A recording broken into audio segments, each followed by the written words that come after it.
Hola, ¿qué tal? ¿Cómo están? Espero que se encuentren ustedes excelentemente bien. Continuando con nuestro análisis simbólico y contextual del Apocalipsis, ya estamos en nuestra clase número 10. En esta ocasión veremos una sección que hemos intitulado Las 5 primeras visiones. Ya estamos en la recta final del libro del Apocalipsis.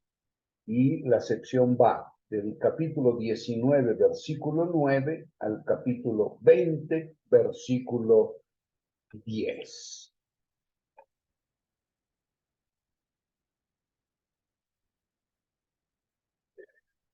Las 6 primeras visiones.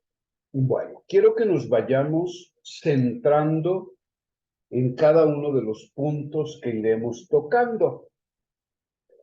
Hemos llegado al último septenario, que supone no solo la conclusión del Apocalipsis, sino de toda la palabra de Dios, toda la revelación de Dios, desde Abraham hasta el último día, pasando por el acontecimiento fundamental, la encarnación, muerte y resurrección del Señor.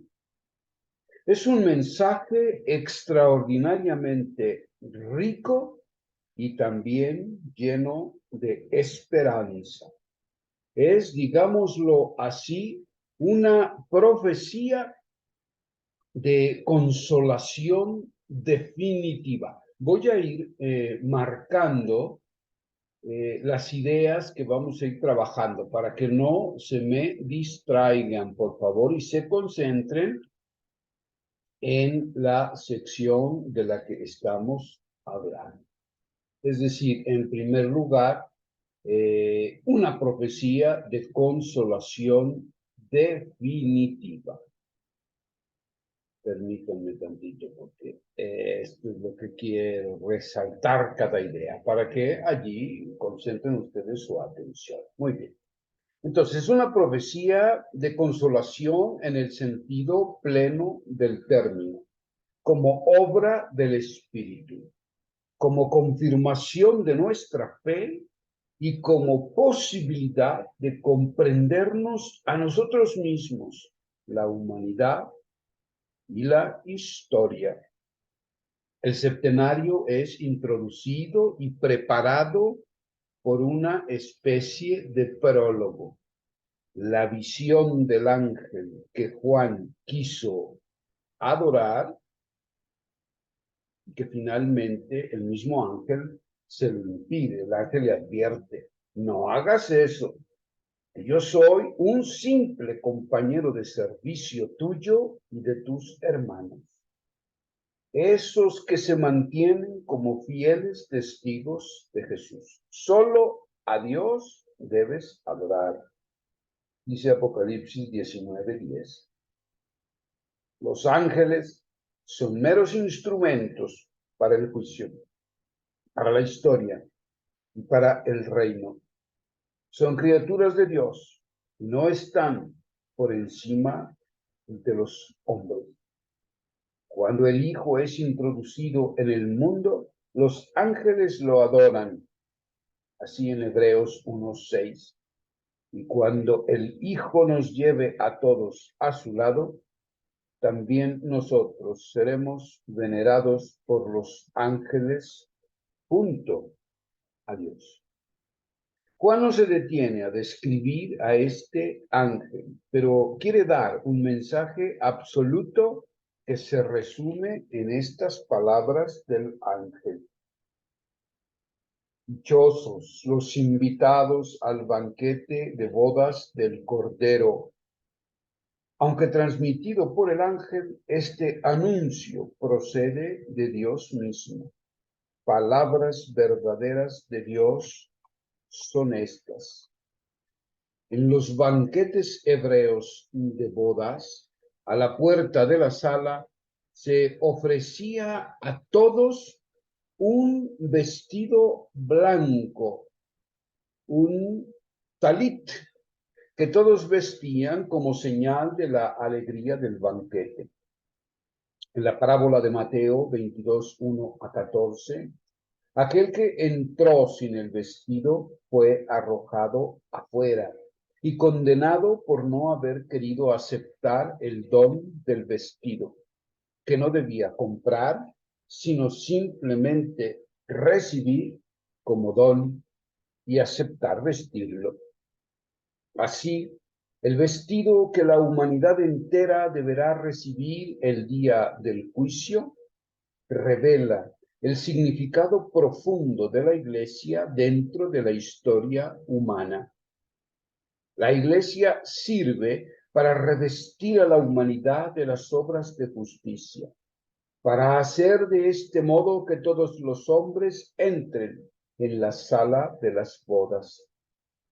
Con demasiada frecuencia a los cristianos les falta esta conciencia de la Iglesia y piensan que su función es hacer todo lo posible para entrar en el reino de Dios y no, en cambio, la de hacer entrar en él a toda la humanidad. Precisamente en esto consiste el papel misionero y sacerdotal de la Iglesia.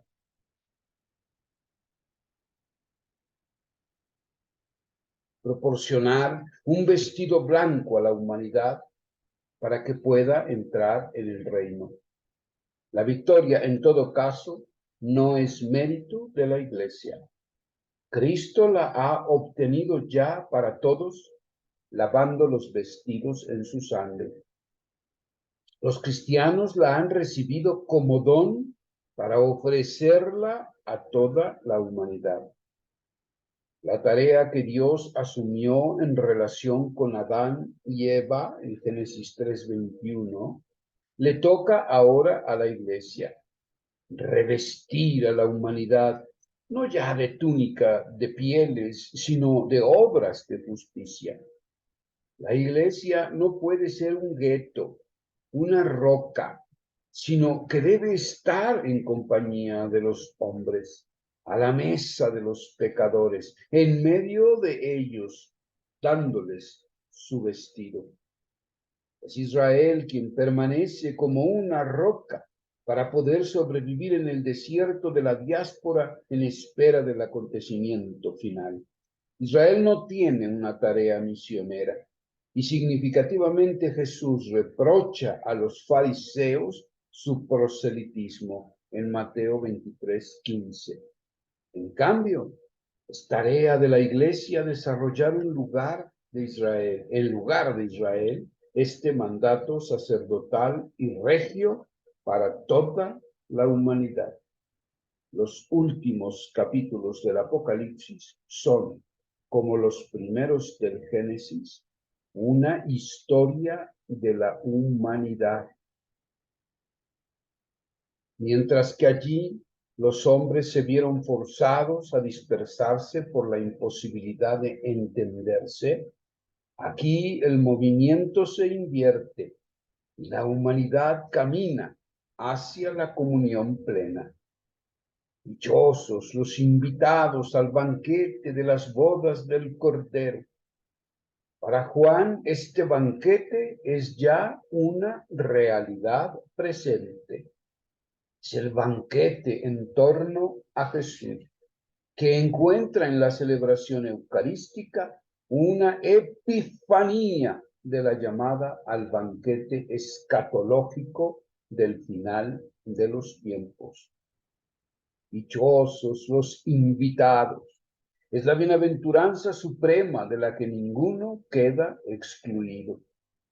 En el septenario que se abre con ella, solo podemos esperar la parusía al Señor que está viniendo. Sin embargo, como siempre, para Juan existe un ya y un todavía no. No vemos al Hijo del Hombre venir sobre las nubes para el juicio. Lo vemos venir sobre la tierra, combatir y cumplir su obra. Es el que está viniendo, pero el combate que llevará a cabo ya ha sido situado dentro de la historia con su muerte y resurrección. En Apocalipsis 19:11 comienza el septenario de las visiones, donde no encontramos una sucesión cronológica, sino una revelación concentrada de elementos, aspectos del único misterio, el cumplimiento final de la historia a la luz de Cristo, rasgos del acontecimiento único de la venida del Señor. Cesan ya las continuas suspensiones del cumplimiento y del juicio que habían caracterizado la progresión de la narración, la profundización de la revelación. Ahora todo está cumplido.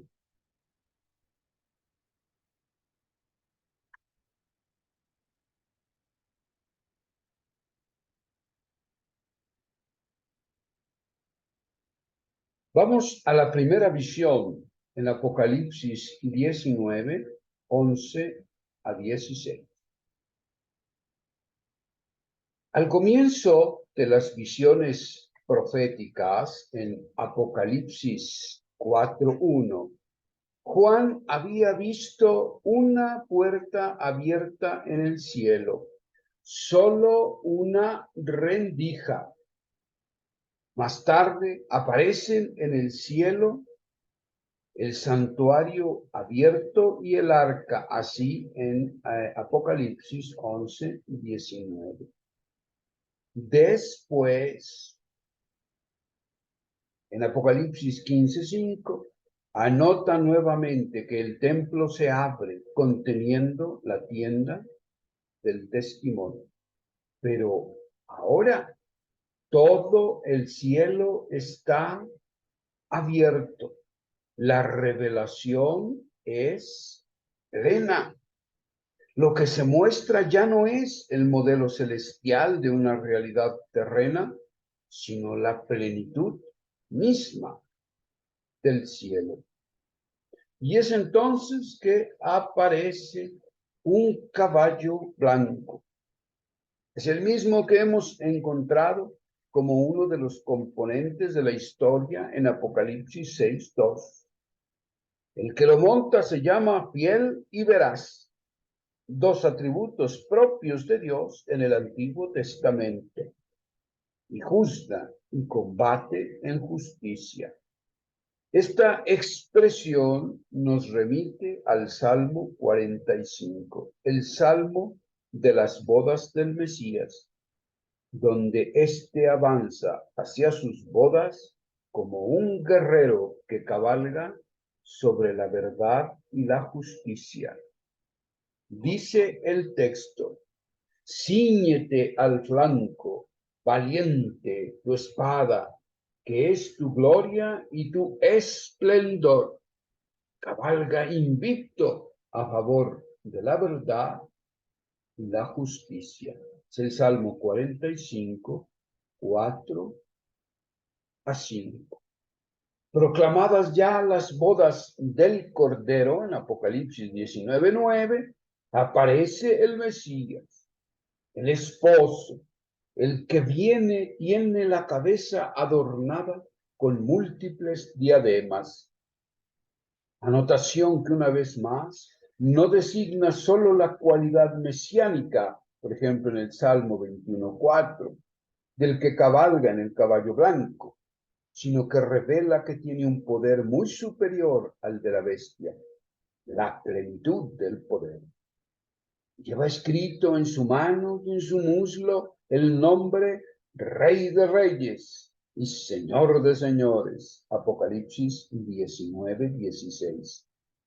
Su nombre es Palabra de Dios, pero a la vez tiene un nombre que nadie, excepto él mismo, puede conocer.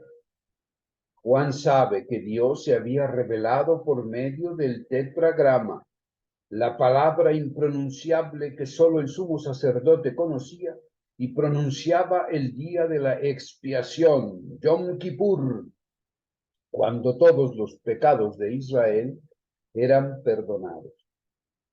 Con la destrucción del templo, este nunca más, que era la realidad más íntima de Dios, se perdió e Israel nunca más lo ha conocido. También a la iglesia le ha sido revelado solo con el nombre de el Señor salva, Yehoshua, a través de la historia de Jesús. El caballero fiel y veraz conoce este nombre que al final será manifestado también a Israel. El texto veterotestamentario de Sabiduría 18, 14 a 15 parece haber inspirado particularmente esta primera visión de Juan. Cuando un silencio apacible lo envolvía todo y la noche llegaba a la mitad de su veloz carrera, tu omnipotente palabra se lanzó desde el cielo, desde el trono real, cual implacable guerrero, sobre aquella tierra destinada al exterminio. Traía como aguda espada tu decreto irrevocable. Esta imagen bellísima del libro de la sabiduría, un libro del tiempo intertestamentario, narra la intervención de Dios en el Éxodo. Silencio profundo reina sobre la tierra y entonces viene la palabra de Dios. Juan retoma la misma imagen. Se hizo silencio en el cielo durante cerca de media hora. Apocalipsis 8:1. Y mientras todo está en suspenso y calla a la espera del juicio de Dios, el cielo se abre y el verbo de Dios viene, pero envuelto en un manto teñido de sangre y llevando las señales de la pasión. Como en la aparición inicial, el Hijo del Hombre que viene sobre las nubes es el traspasado. Así, el que viene victorioso está envuelto en un manto empapado de sangre.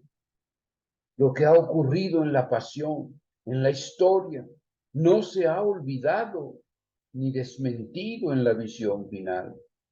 Aquel que aparece es el Cristo de la gloria, pero lleva aún los signos de la pasión. Es seguido por las tropas del cielo. Es el Dios de los ejércitos, Adonai Shebaot, y es también el mismo Jesús que en la pasión había dicho a Pedro, guarda tu espada. ¿O crees que no puedo acudir a mi Padre, que pondría a mi disposición enseguida más de 12 legiones de ángeles?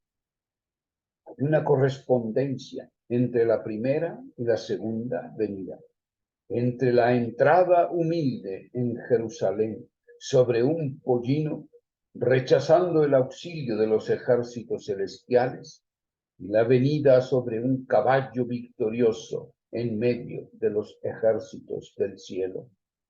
La espada que sale de la boca del caballero, la única arma del Señor, es la palabra de Dios.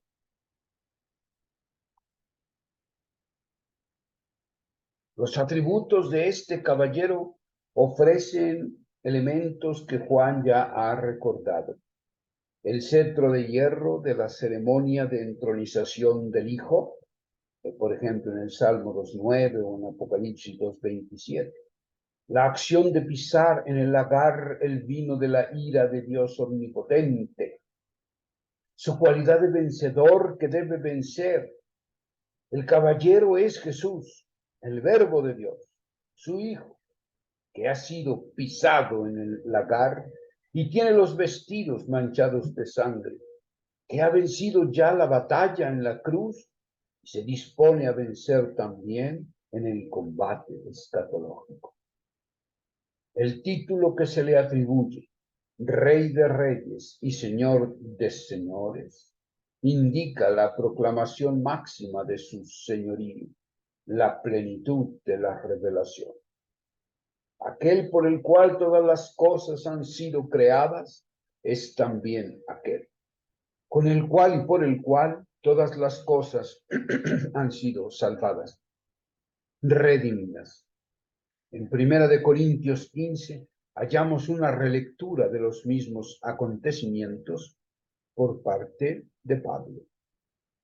Después tendrá lugar el fin, cuando destruido todo principado, toda potestad y todo poder, Cristo entregue el reino a Dios Padre. Pues es necesario que Cristo reine hasta que Dios ponga a todos sus enemigos bajo sus pies. El último enemigo a destruir será la muerte, porque Él ha puesto todas las cosas bajo sus pies. Y cuando le estén sometidas todas las cosas, entonces el mismo Hijo se someterá también al que le sometió todo, para que Dios sea todo en todas las cosas. Primera de Corintios 15, 24 a 28. Ya en esta primera visión, la victoria de la palabra de Dios aparece como una victoria para toda la humanidad, para que Dios sea todo en todo.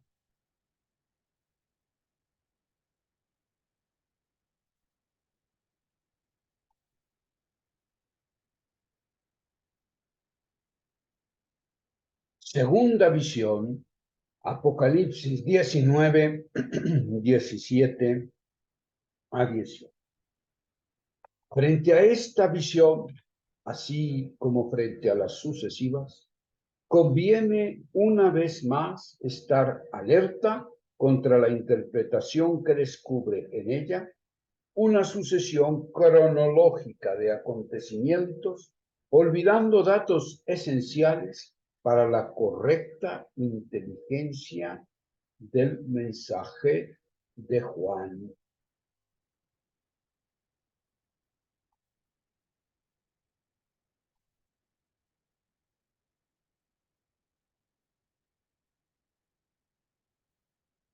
En el Apocalipsis hay acciones de guerra, pero estas nunca son realizadas por los creyentes. El Apocalipsis es verdaderamente el libro de la no violencia de los creyentes, los cuales constantemente remiten el juicio a Dios y exigen su justicia a través de la voz de su oración y de su sangre de víctima. Juan subraya que quien combate en esta lucha escatológica es la palabra de Dios en Apocalipsis 19:3. La espada afilada que sale de la boca del caballero y que es símbolo de la palabra divina. Aquella palabra a la que ya el judaísmo atribuía un papel determinante en el juicio escatológico. Por eso, si la que golpea y mata es la palabra de Dios, se nos remite no a una muerte física, sino a una separación entre el bien y el mal. La palabra de Dios mata con el juicio. Finalmente, esta espada de la palabra juzga y separa de una manera clara. Por un lado, a la bestia y al falso profeta, y por otro, a los seres humanos. Hasta ahora hemos asistido a la destrucción de las obras de los hombres. Únicamente los pecados han sido cegados y pisados. Para los hombres hay, a lo sumo, úlceras, sufrimientos y pruebas, es decir, advertencias de parte del Señor, peticiones de conversión, pero no la aniquilación ni la condenación definitiva. En la segunda visión, Juan utiliza una imagen extraña. Un ángel que está de pie sobre el sol, literalmente en el sol. Llama a todos los pájaros que vuelan por el cielo, pero no se especifica si se trata de águilas o buitres, figuras típicas del imaginario apocalíptico. Estas reciben la orden de reunirse para comer las carnes de los reyes, de los capitanes, de los héroes, de los caballos y de los caballeros, y de todos los hombres, esclavos y libres, pequeños y grandes. Estas imágenes están directamente tomadas del capítulo 39 de Ezequiel, que contiene las profecías sobre el combate escatológico del Señor contra Gog y Magog, las fuerzas de la antisalvación. Allí se dice: Hijo de hombre, profetiza contra Gog. Di a las aves de todas las clases y a todas las bestias salvajes: reuníos y venid. Reuníos de todas partes en torno al sacrificio que os voy a ofrecer. Un sacrificio inmenso sobre los montes de Israel. Comeréis carne y beberéis sangre, carne de valientes guerreros y sangre de príncipes. Os hartaréis a mi mesa de caballos y jinetes, de valientes y de toda clase de guerreros. Oráculo del Señor. Juan testifica que esta palabra de Dios se cumple ahora. No describe ninguna guerra, pero anuncia el éxito que supone la destrucción de la mundanidad, de la carnalidad de la humanidad entera. En efecto, se insiste en la palabra carne, sarx, término técnico que indica el pecado y las obras del pecado. Estos pájaros, por tanto, no realizan una obra de condenación, sino de consumición de los pecados de los hombres, de sus obras perversas. Tercera visión, Apocalipsis 19, 19 a 21. En este punto, Juan muestra a la bestia y a los reyes de la tierra dispuestos para la batalla contra el que montaba sobre el caballo y su ejército, contra el Mesías, el Verbo de Dios. Pero una vez más, no se narra ninguna batalla. Únicamente se proclama la victoria de Cristo, no solo sobre los hombres, sino también sobre las potencias que los han esclavizado. En efecto, solo la bestia y el falso profeta, por tanto, la primera y la segunda bestias de Apocalipsis 13, son capturados y arrojados, utilizando el pasivo divino en Apocalipsis 19:20, es decir, el pasivo teológico o pasivo divino es cuando de manera indirecta se supone la acción de Dios. Al estanque ardiente de fuego y azufre, la perdición es solo para ellos. Los que habían recibido la marca de la bestia y habían adorado su estatua, conocen la muerte física, pero no la perdición. Sus carnes, aquello que es corruptible y no puede heredar el reino de Dios, son devoradas y destruidas. Con la llegada del juicio viene la muerte de todos. La palabra de Dios, la espada que sale de la boca del caballero, que golpea y destruye las obras de la carne, Apocalipsis 19:21, es la que lleva a cabo el juicio. Cuarta y quinta visiones, Apocalipsis 20, 1 a 3 y 4 a 10. Estas visiones presentan el aniquilamiento del dragón, Satanás, en dos tiempos. El encadenamiento por 1000 años, Apocalipsis 23, y la condena definitiva, cuando sea arrojado al estanque de fuego y azufre donde ya están la bestia y el falso profeta. La primera parte del último septenario del Apocalipsis muestra una progresión significativa. En Apocalipsis 19:20, aniquilación de la bestia y del falso profeta. En Apocalipsis 20:10, aniquilación del dragón. Apocalipsis 20:14, aniquilación de la muerte y de los infiernos.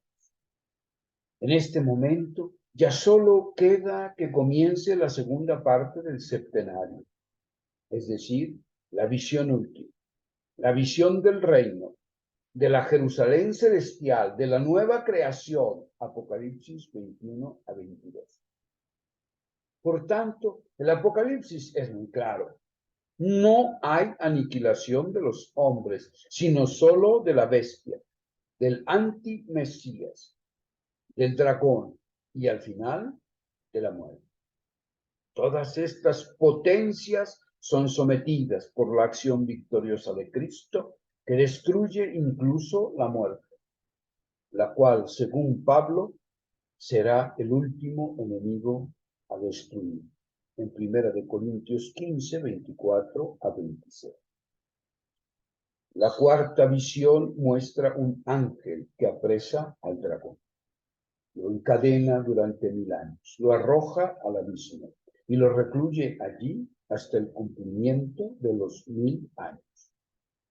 Juan se preocupa de subrayar que el dragón es la antigua serpiente, que es diablo y Satanás. Tal identificación ya había sido indicada en 12:9, al describir la derrota del dragón en relación con la primera venida de Cristo. Cuando el autor del Apocalipsis escribe: el gran dragón, que es la antigua serpiente, que tiene por nombre Diablo y Satanás, y anda seduciendo a todo el mundo, fue precipitado a la tierra. Además, tanto aquí como allí se afirma que al dragón ya le queda poco tiempo. Estas referencias permiten entender mejor el significado de los dos tiempos en que Juan ve llegar el aniquilamiento definitivo de Satanás. El primer tiempo de la victoria sobre Satanás, el encadenamiento, se ha cumplido ya en la muerte del Señor. Cristo baja al infierno, a los infiernos es más correcto decirlo. Encadena a Satanás, lo arroja al abismo y desde ese momento el diablo tiene marcados unos límites precisos. Ya no puede seducir totalmente a las naciones de la tierra. Contra su fuerza se levanta la fuerza del Mesías vencedor, muerto y resucitado. La derrota de Satanás ya ha acontecido, ya es plena, aunque todavía deba estar suelto durante algún tiempo, hasta el cumplimiento de los 1000 años. Juan insiste en esta cifra de 1000 años, llegando a repetirla 6 veces en pocos versículos. Este detalle, que debe ser interpretado a la luz del mensaje global del Apocalipsis y de su visión teológica, ha dado origen desde la antigüedad hasta hoy a interpretaciones milenaristas, a comprensiones literales y fundamentalistas que han caído en el error histórico cronológico. ¿Qué significan realmente los 1000 años de prisión de Satanás? En primer lugar, 1000 años son un tiempo largo, pero tiene un final, un límite. Designan, pues, una época de duración extensa pero limitada. Además, esta cifra, como las que hemos encontrado de 3 años y medio, 42 meses, 1260 días, no se entiende como una indicación cronológica precisa, sino como una cifra simbólica con sentido teológico. Los 1000 años designan también el tiempo del reino del Mesías en Apocalipsis 26. Esta afirmación hunde sus raíces en las concepciones judías del siglo I después de Cristo, que distinguían entre la instauración de un señorío del Mesías preparatorio, el reino, los días del Mesías delimitado en el tiempo, y el reino final, el mundo por venir, de duración eterna. Eran múltiples las opiniones rabínicas sobre la duración de este reino mesiánico, pero las cifras se entendían siempre como algo simbólico, remitiendo a la experiencia del Éxodo o las esperanzas de los profetas. Así, en el Talmud de Babilonia encontramos que Rabí Eliezer ben Hikanos, en el 90 después de Cristo, dijo: los días del Mesías durarán 40 años, como está escrito en Salmo 95:10. 40 años estuve disgustado con aquella generación. Y un poco más adelante se aduce otra afirmación del mismo rabino: los días del Mesías durarán 40 años, porque en un lugar está escrito: te ha humillado y te ha hecho pasar hambre, te ha alimentado con el maná. Deuteronomio 8:3. En los 40 años del desierto, 8:2. Y en otro lugar está escrito: alégranos tantos días como nos afligiste, tantos años como conocimos desgracias. En ambos casos, y esto es un principio casi constante en los rabinos para designar la duración del reino mesiánico, una profecía atribuye al reino mesiánico una duración idéntica a la de un periodo de prueba y aflicción. En otros casos, igual a la de un periodo de bendición y felicidad. Así como Israel, después de salir de Egipto, había permanecido en el desierto durante 40 años, también el Mesías habría de realizar el tercer éxodo, haciendo permanecer al pueblo durante 40 años en el desierto antes de introducirlo en la tierra prometida, en el sábado eterno, en el reino. El Midrash Tehilim a Salmo 94, es el comentario a Salmo 94, afirma que los días del Mesías durarán 1000 años, como está escrito. 1000 años son para ti como un día, un ayer que ya pasó, Salmo 94. Sin embargo, la afirmación de que ante Dios 1000 años son como un único día, leída a la luz de Zacarías 14:7, donde el juicio, el combate escatológico, sucederá en el día único, inclina a comprender los 1000 años como el día único del juicio. Esta parece ser la perspectiva de Juan, para quien los dos tiempos del aniquilamiento de Satanás, separados por la cifra simbólica de 1000 años, constituyen a los ojos de Dios el acontecimiento único del juicio. Es decir, para Juan, los 1000 años simbolizan el tiempo presente, la época inaugurada por la primera venida de Cristo, entre la Pascua y la Parucía.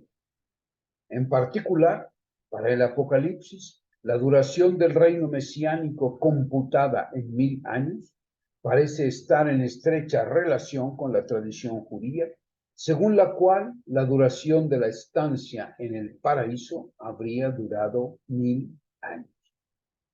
En Isaías 65, donde se anuncia la creación de unos cielos nuevos y una tierra nueva, y la renovación escatológica de Jerusalén, en la que reposará la plenitud de las bendiciones mesiánicas, se dice: mi pueblo vivirá tanto como los días de los árboles.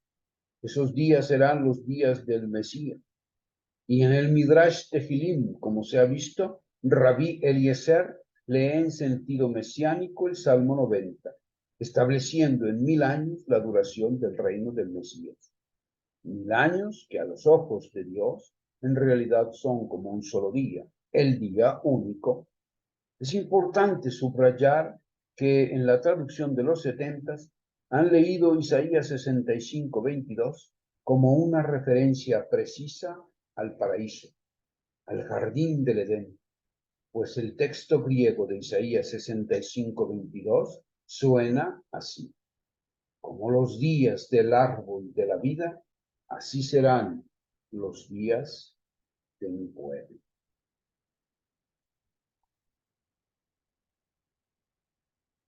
El libro de los jubileos afirma claramente que la duración de la vida de Adán en el paraíso debía ser de 1000 años.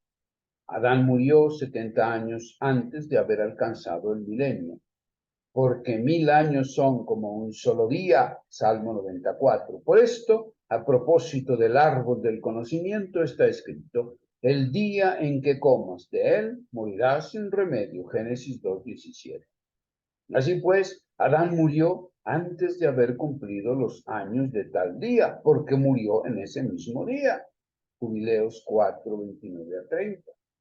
Este texto interpreta Génesis 2:17 a la luz del Salmo 94. Adán muere el día en que come el fruto prohibido. Pero aquí día significa 1000 años. Y en efecto, Adán falleció a los 930 años. Así lo afirma Génesis 5:5. Antes de cumplir los 1000. Adán murió el mismo día en que comió del fruto. En un día Adán pecó, fue juzgado y murió. Esta duración de 1000 años de la vida paradisíaca está atestiguada también en el cristianismo primitivo y se subraya especialmente en el ambiente del Asia Menor en la que se mueve Juan. Escribe Ireneo comentando Génesis 2:17. Recapitulando pues este día en sí mismo, el Señor padeció la víspera del sábado, o sea, el sexto día de la creación, aquel en que el hombre fue plasmado, para darle, a través de la pasión, la segunda plasmación, la que llega a partir de la muerte. Otros, sin embargo, ligan la muerte de Adán con el milenio, puesto que un día del Señor es como 1000 años. Y Adán no superó los 1000 años, sino que murió durante ellos, cumpliendo el juicio dado sobre la transgresión. También Justino conoce esta tradición y ve en la promesa de Isaías 65:17-25 una profecía de los 1000 años de felicidad que esperan a los cristianos antes del final, tiempo que pasarán en Jerusalén en compañía de Cristo, los patriarcas y los profetas. En el Apocalipsis, el Mesías aparece como aquel que restablece las condiciones del paraíso. Los 1000 años no vividos plenamente por Adán serán los 1000 años del Mesías. Lo que se anunciaba al principio se cumple en la realidad, pero se sitúa al final. La venida de Cristo trae consigo el juicio de la antigua serpiente, pone un límite a su acción de seducción y ofrece de nuevo a los creyentes el fruto del árbol de la vida. Este tiempo, definido en referencia a Cristo, es a los ojos de Dios un solo día, el día único del juicio, pero a los ojos del hombre es un período que en la historia se extiende entre la Pascua y la parusía, entre el encadenamiento de Satanás y su destrucción definitiva, entre el ya y el todavía no, hundiendo sus raíces en la comprensión judía contemporánea. Juan afirma que los 1000 años y el tiempo en que se cumple el juicio son el mismo tiempo, el tiempo final, durante el cual el demonio ya ha sido encadenado y arrojado afuera. La quinta visión, Apocalipsis 20:4-10, muestra la realización de la promesa de Jesús a los apóstoles.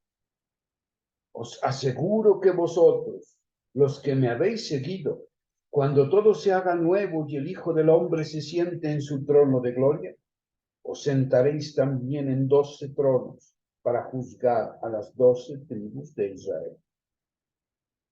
Dice en efecto Juan: vi unos tronos y a los que se sentaron en ellos se les dio poder para juzgar.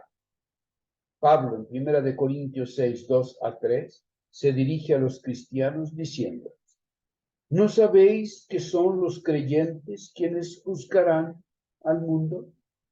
¿No sabéis que hemos de juzgar a los ángeles? Pues mucho más las cosas de esta vida.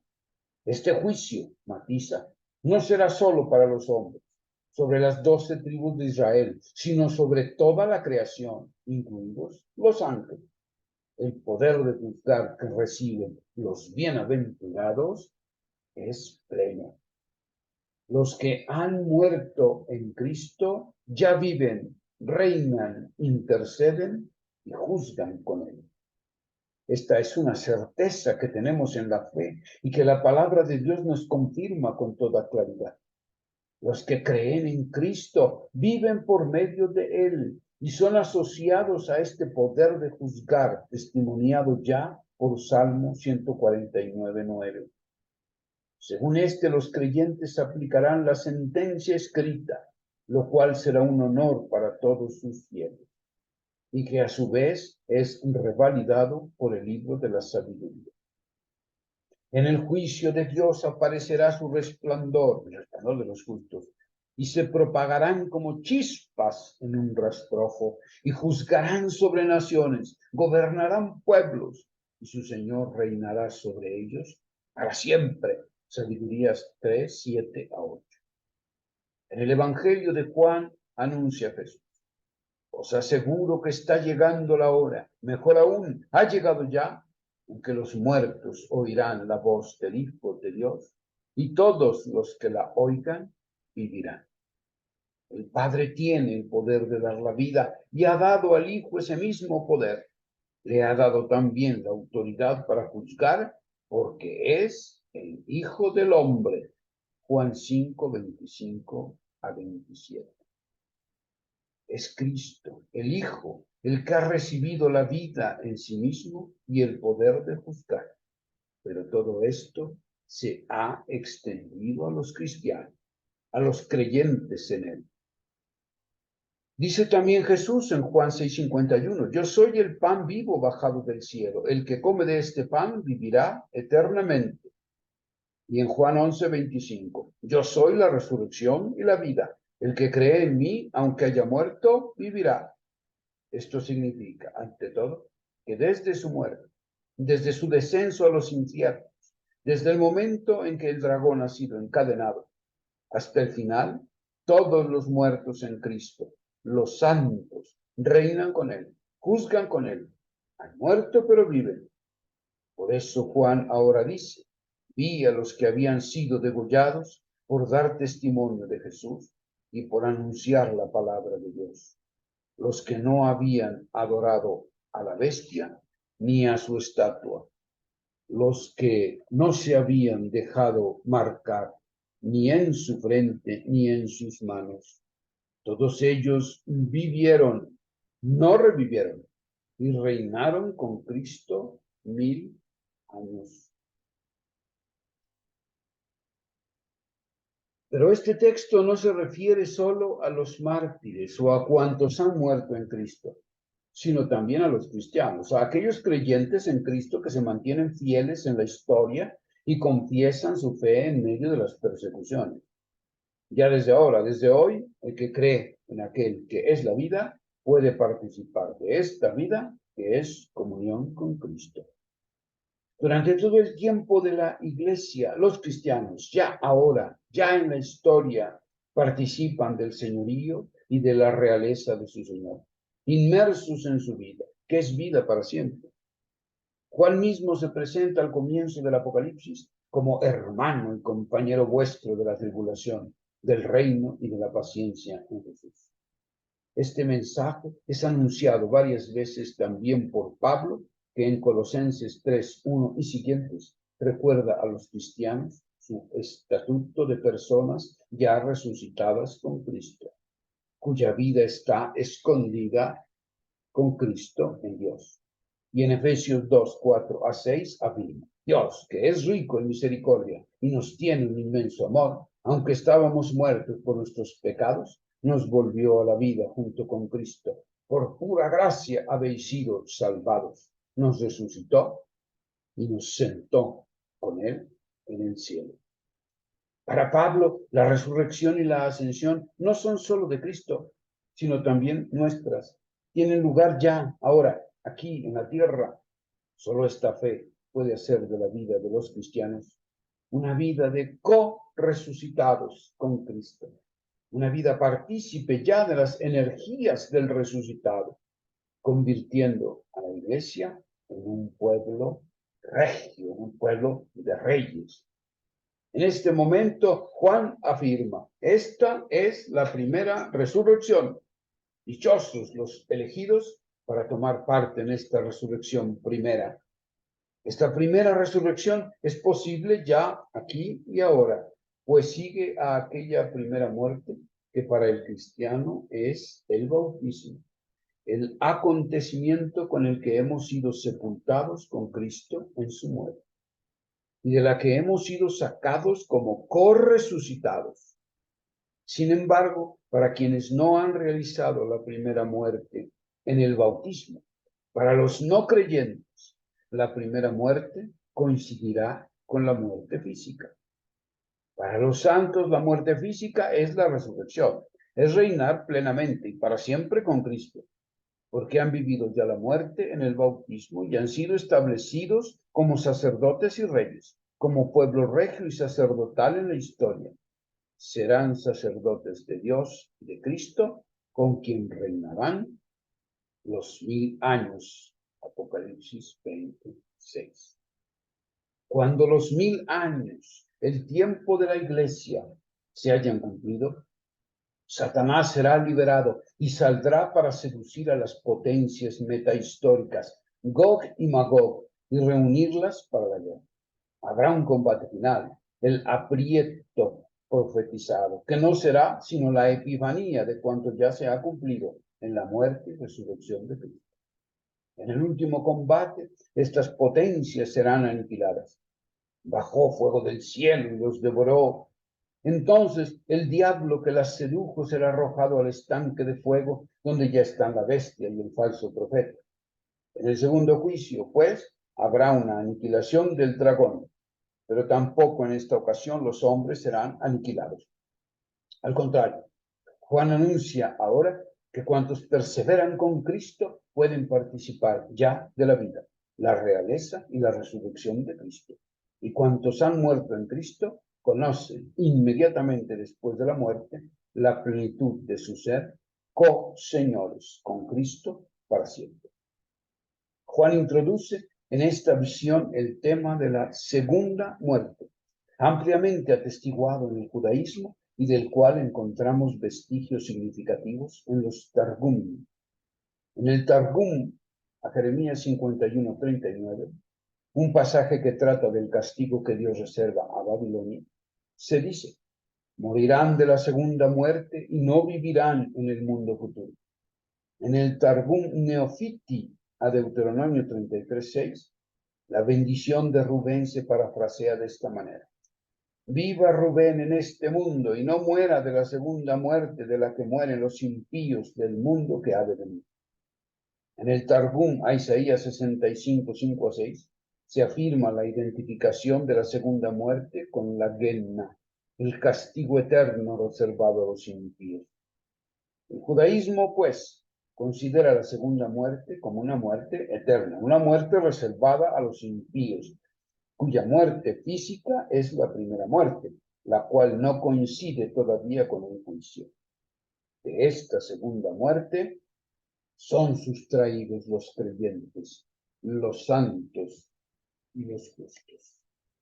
Este trasfondo judío se manifiesta en el Apocalipsis, donde, sin embargo, la primera muerte se ha transferido, en el caso del creyente, al momento del bautismo, que es arra y fundamento de la esperanza de no ser afectados por la segunda muerte, la muerte eterna. Muy bien, pues hasta aquí llegamos en esta clase. Estamos, como siempre, en contacto. Cuídense muchísimo y nos vemos en la siguiente clase. Hasta luego.